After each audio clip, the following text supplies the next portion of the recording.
You ever have one of those projects where you go, what did I get myself into? Well, this was it. So I had a client reach out. She had this armoire that was dear to her, it was special, and it was in need of, yeah, a lot. It was like really old barn wood feeling because it had been out on the patio for a long time. It had been previously painted in a chalk paint. So it was very dry, very peeling, and I had to make sure that I thought it was chalk paint, but I just wanted to make sure it wasn't lead, so I tested it.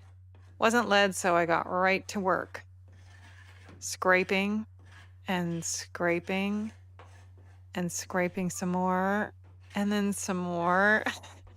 The theme of this restoration is scraping. And I get lots of questions about the why didn't you just use stripper? Well, you can't use stripper on this because of all those dowels. The stripper gets down into the bottom of the dowels, you'll never get it out, and now your new paint won't adhere, all kinds of problems. I was able to actually get the drawers stripped, so I had one win. I'm using my contour sanding blocks to get into some of these grooves to get that paint out. I've got a detail scraper that has different heads on it, so I could use that for doing the dowels. That was a big time saver. And then into these crevices. I had to use a different carbide scraper to get down here. And the paint that was on there previously wasn't sprayed, it was brushed and it was just gunked on. So I scraped and scraped and scraped some more, and I still have these rounded areas to do. I keep thinking I'm making good progress, and then I go, oh, I still have that whole area. But lots of things were warped.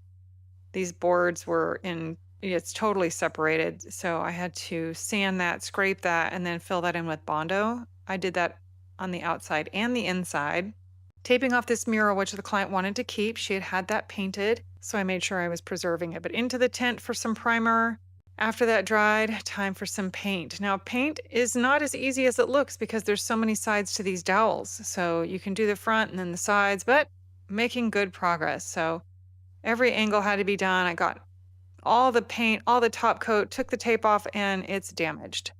As much as I was trying to preserve that, it didn't happen. So I got all my blues and whites out, and now I have to touch up the sky.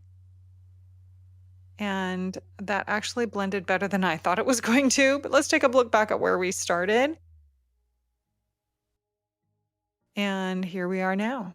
This is a really unusual and beautiful piece, and it really needed some love. It needed a lot of love, but we got it all fixed. Got it all repaired and refreshed, and now my client can enjoy her special piece for many more years to come.